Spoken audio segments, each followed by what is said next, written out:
So I decided 2026 was going to be the year that I ditched my TBR and went back to just full-on feral mood reading.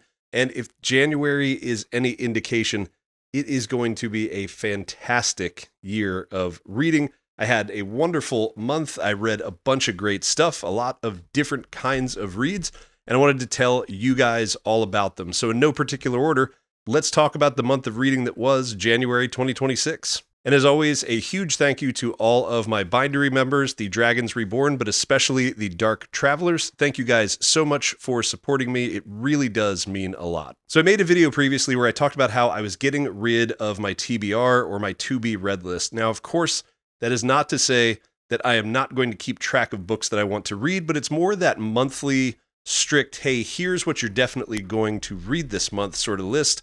I found that as time went on, that just made me feel really constricted. I was DNFing and soft DNFing more books than I wanted to. And there were a lot of books I was reading that I was like, you know what, I might like this, but the time is just not right on it. So I decided to go back to just full-on mood reading, which is what I have always done. And I'm really hopeful because January turned out super fun. Now, there are two exceptions to that, but we're going to get into that a little bit later. So I knew I wanted to start the year off with a bang, and I decided to go back to a series that I knew I loved already, and that is the Shadows of the Leviathan series by Robert Jackson Bennett. I read The Tainted Cup last year, and this was one of my favorite books of 2025. So, of course, knowing that I loved that book and knowing I wanted to start the year off right, I decided to dive into A Drop of Corruption. Now, my wife got me into this series, and it's interesting because we don't tend to have the same reading taste. She's much more of a kind of mystery thriller sort of person, doesn't really get into the sort of like deep, heavy fantasy. However, she told me all about The Tainted Cup and said that I would love it.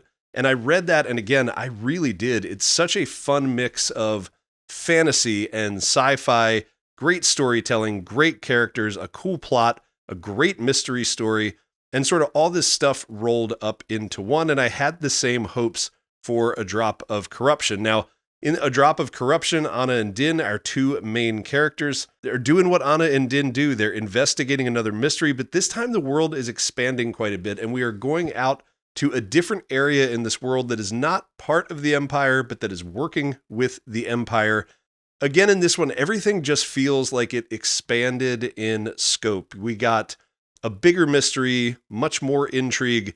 We got a ton of character development. Now, I know the people that I talked to that didn't necessarily enjoy The Tainted Cup, one of their complaints was that The Tainted Cup maybe left a little bit lacking when it came to some of that character development. People wanted to know more about Anna, more about Din, and we got a ton of character development in this book.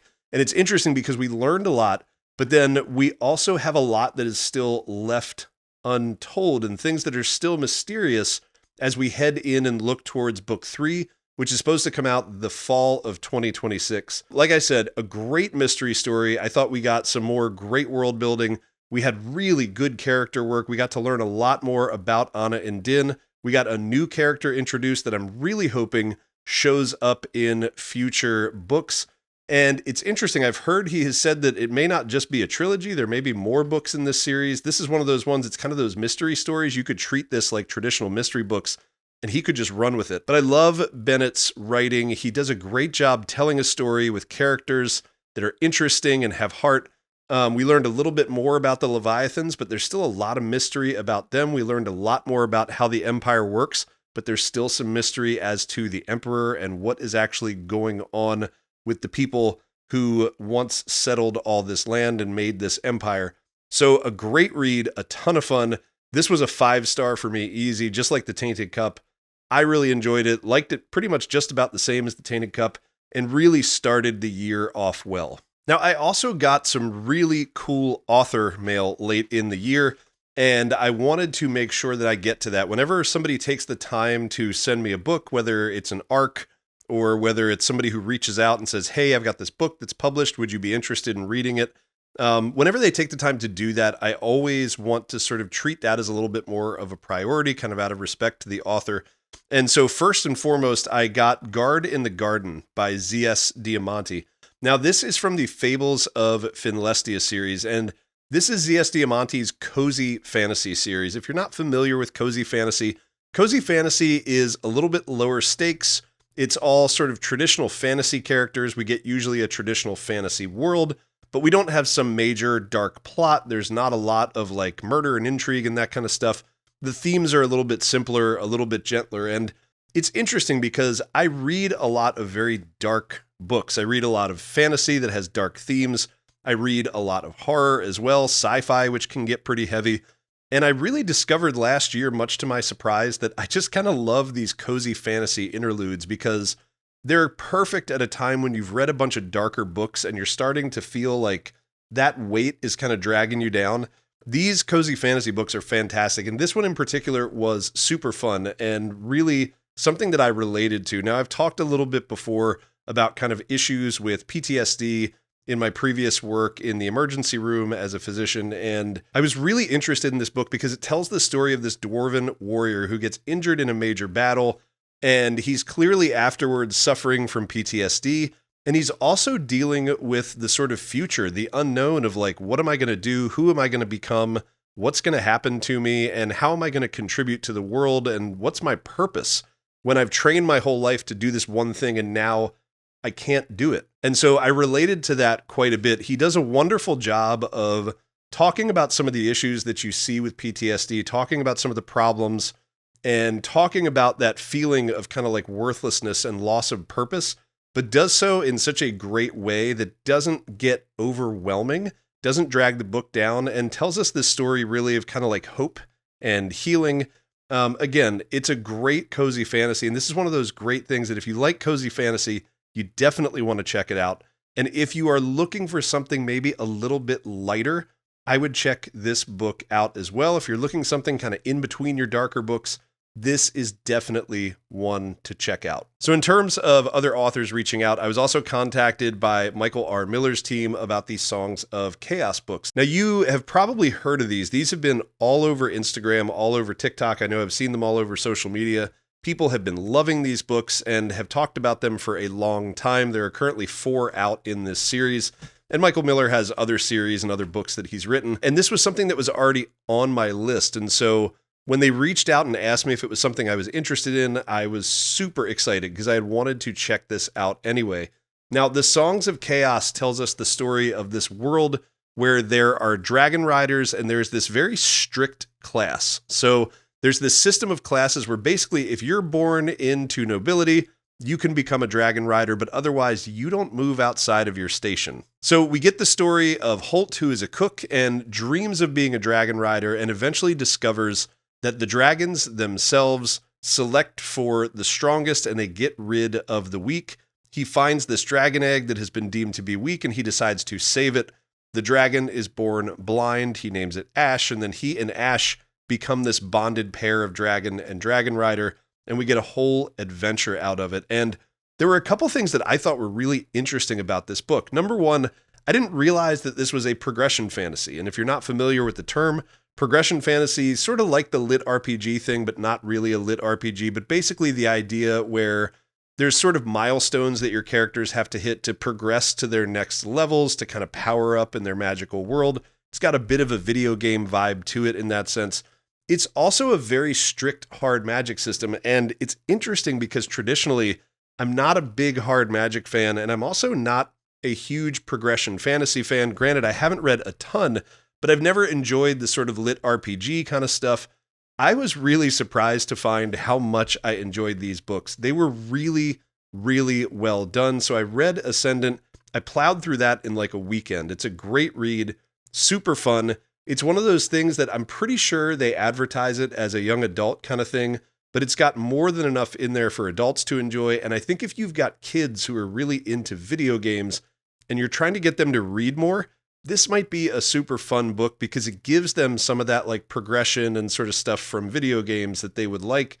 Now, the other thing is I don't tend to jump straight into another book in a series unless I really, really enjoyed it and really loved it. And I found myself wanting to jump right away into Last Stand of the Stone Fist. Now, this is a prequel novella for Ascendant. It's recommended to read after Ascendant. It gives us some background on one of the main characters in Ascendant, and then sets us up, I think, for the world that is coming in book 2 in this series, which is Unbound. Again, I had an awesome time with these books. They are super fun. I think adults who love Dragon Rider stories and dragons and dragon fantasy, progression fantasy, hard magic systems, you're going to love this book. I think if you've got kids, teenagers who are looking to get into these kind of stories, you're trying to get them off of their screens a little bit and more into books, I think these are going to be great books, and I cannot wait to check out Unbound, which is book 2 in this series. Now, I also had a couple arcs that I really wanted to get to, and the first of those is Lie Quietly by Alice Wright. I was super excited to check this out. The author had reached out to me, asked me if I wanted to read it, and it is a supernatural gothic horror, debut horror novel.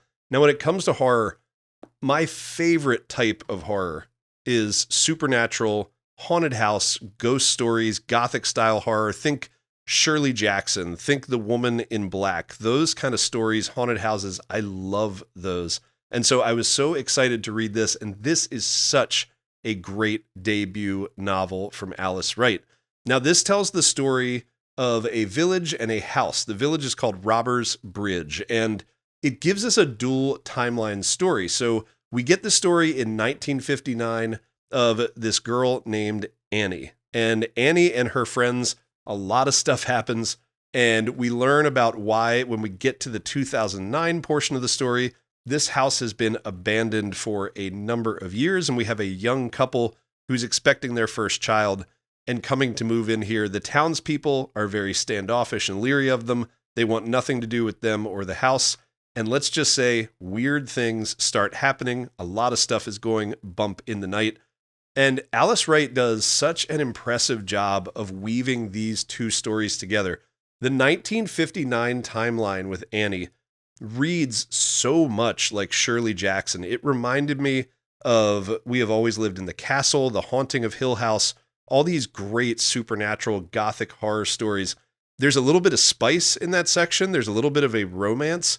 And even that was just slightly off kilter. And like there was something a little almost unsettling about it. And so it just added this perfect atmosphere to this story.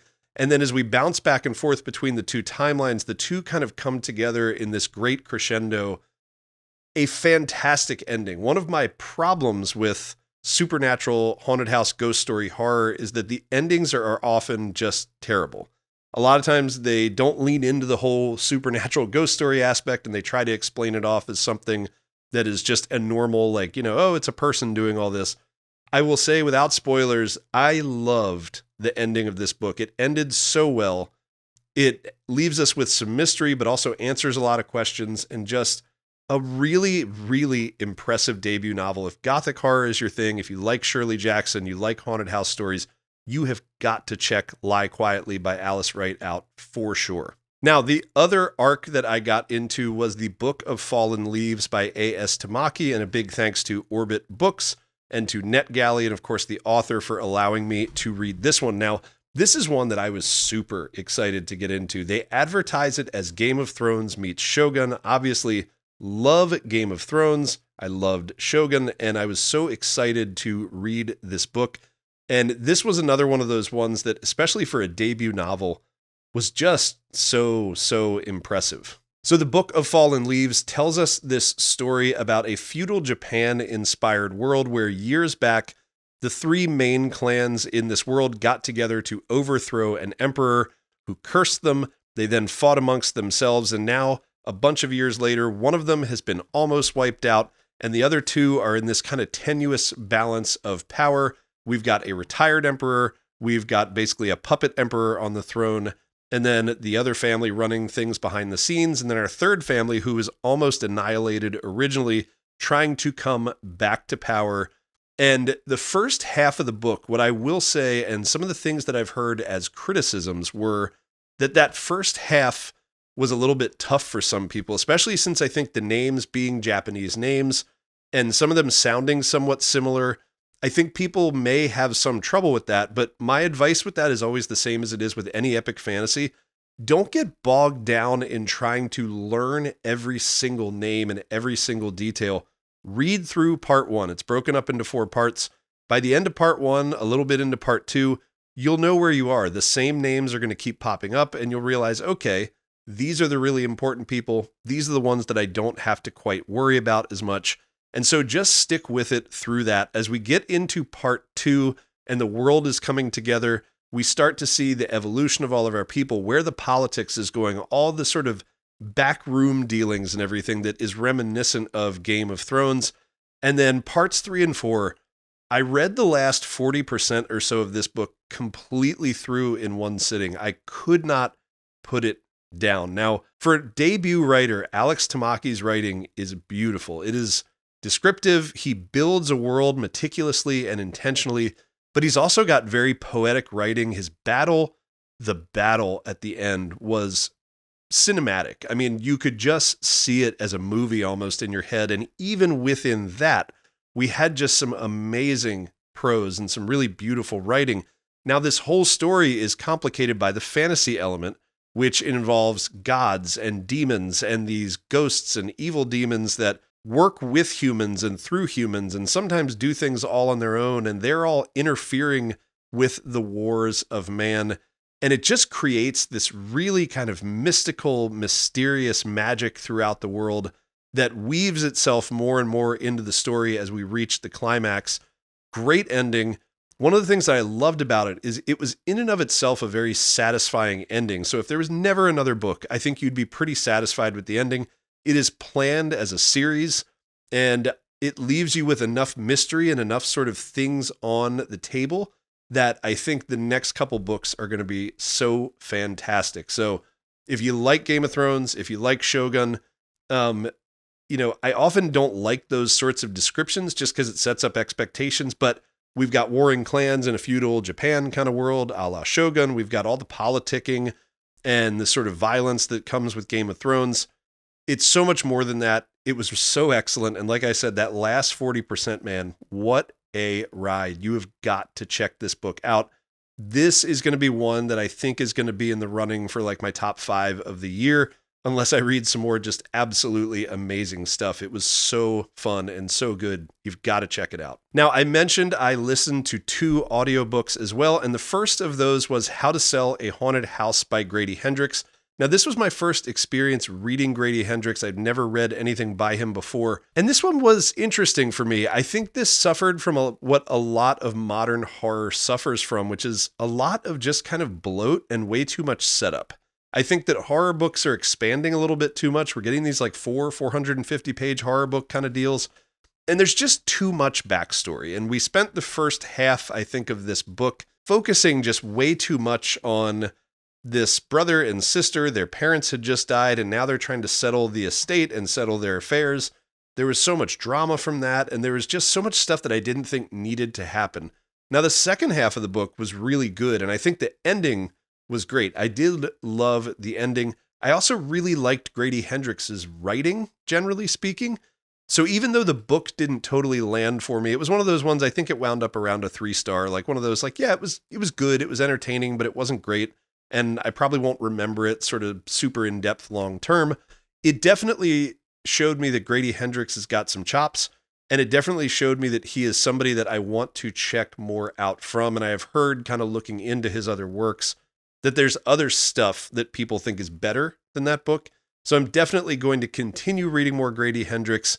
It is an okay horror novel. I had a decent time with it. It was entertaining. Like I said, the first half dragged. The first half could have been tightened up. We could have cut some of that out, and you would have had a really tight, fantastic story.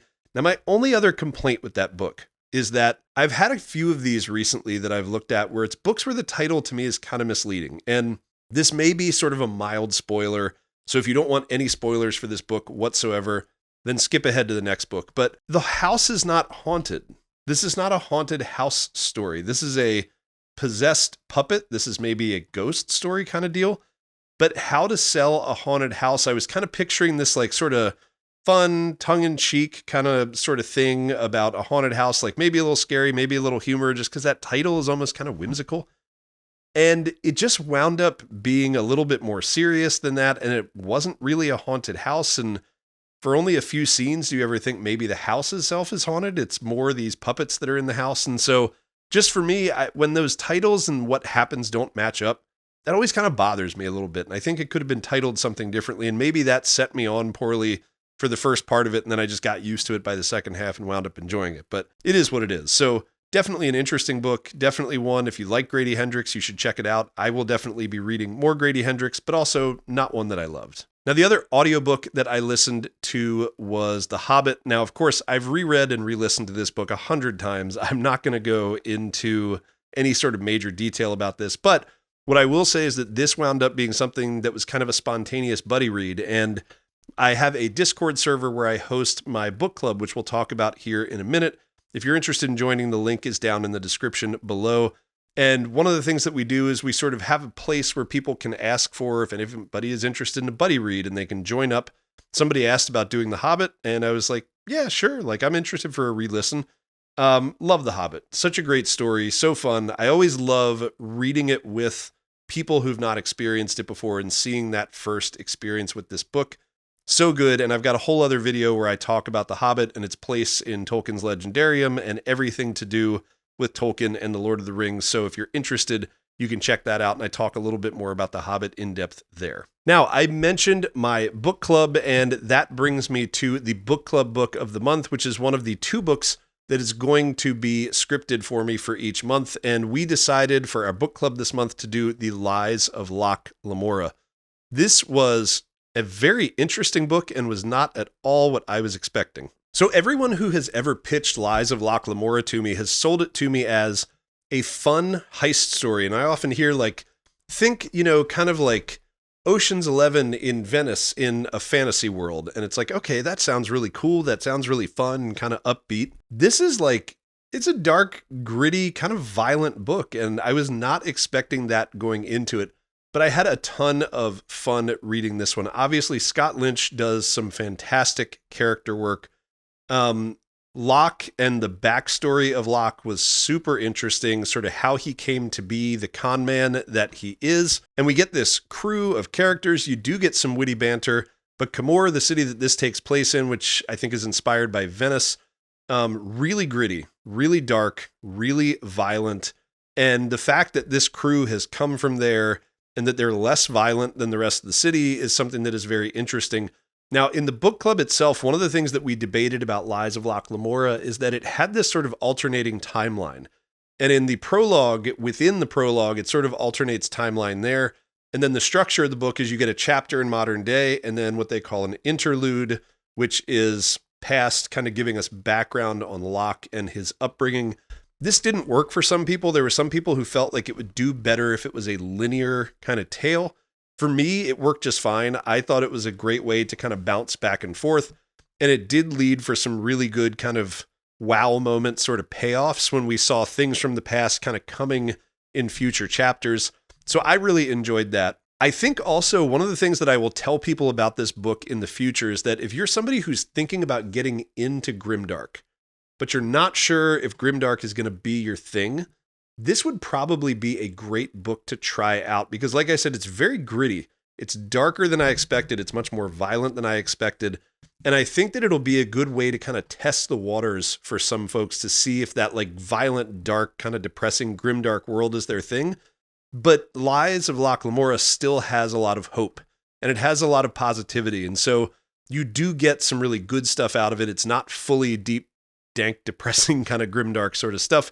So it's a great way to test things out. Now, I loved the ending of this one as well. No spoilers for this one at all.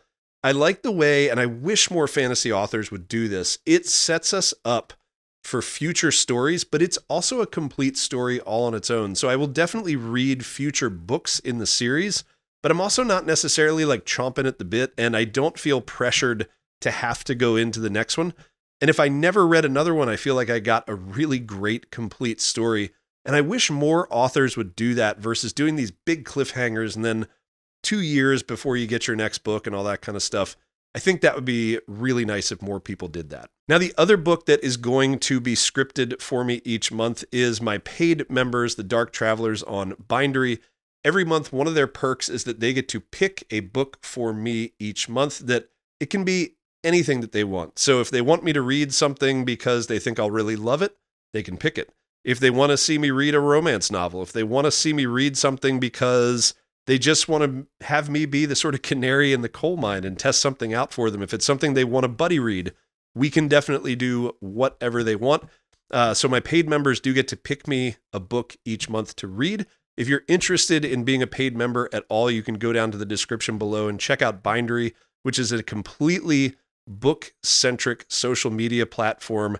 Our members get a bunch of other great perks, including early access to YouTube videos and weekly reading updates. So check that out if you're interested. But this month's Bindery Dark Travelers member book pick was Dark Matter by Blake Crouch. Now, I had not read this one before, and this was another one where it was funny because everybody sort of sold this to me as like mind-bending, deep sci-fi, and it changed my life. I literally have heard people say it changed the way they looked at the world and that kind of thing. To me, this was a fine book. It was a popcorn thriller. It was a fun book. This was a book I could see reading on vacation. It's one of those things that for me wasn't necessarily all that deep. The sci-fi wasn't all that difficult to understand. It was very well explained and very accessible, I think, and certainly wasn't what I would call like complicated or deep or intricate sci-fi or anything like that. But it was a very entertaining book. The problem that I had with it was the writing, and Blake Crouch's writing, he writes in this very sort of staccato way, and we had a lot of one word or one sentence lines. And so you'd have a whole page that was just his internal monologue, just kind of being like, I ran away. Should I have? Must I have? I did. Did I? It seemed like it. And it just, each thought is its own line. And it gets to the point when I see a lot of writing like that, where I start to skim.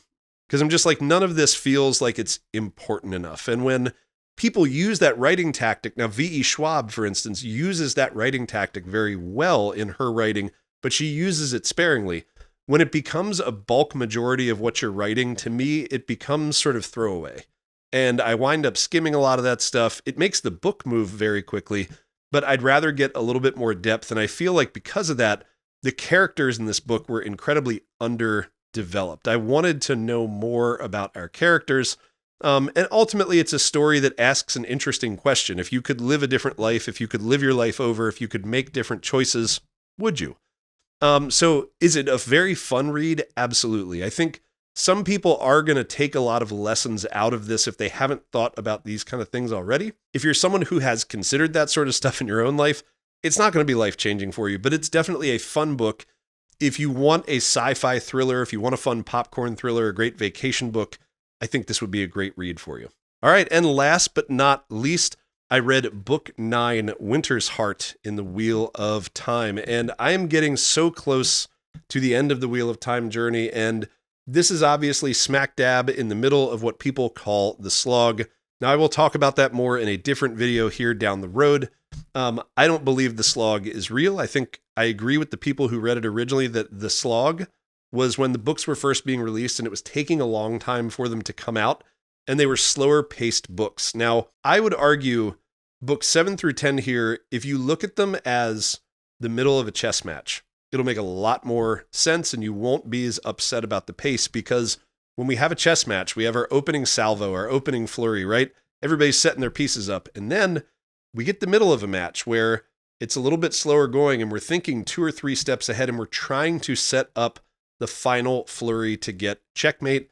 That is exactly what books 7 through 10 are. They are the final sort of setup. They're those moves thinking 2-3 steps ahead that are putting all of our characters into position for those last 4 books and the final battle. The last chapter of this book is one of my favorite chapters that I've ever read in any book. It is an absolute masterclass in writing a section of a story that took place over the course of a day, multi-points of view, brilliantly done, kept the pace, kept the action going, kept us focused on what the main theme of that chapter was, and was just expertly written. So are these books a little bit slower? Yes. Is the progress as fast as books 1 through 6? No, it is not.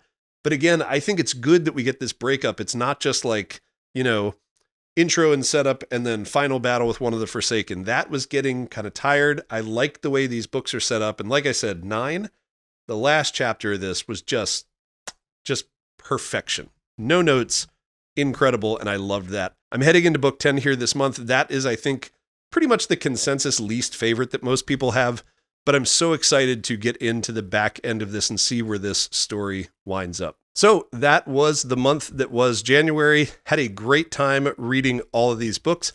Interested to hear from you. What did you read in January? How was your reading month? What are you looking forward to reading in February? Let me know down in the comments.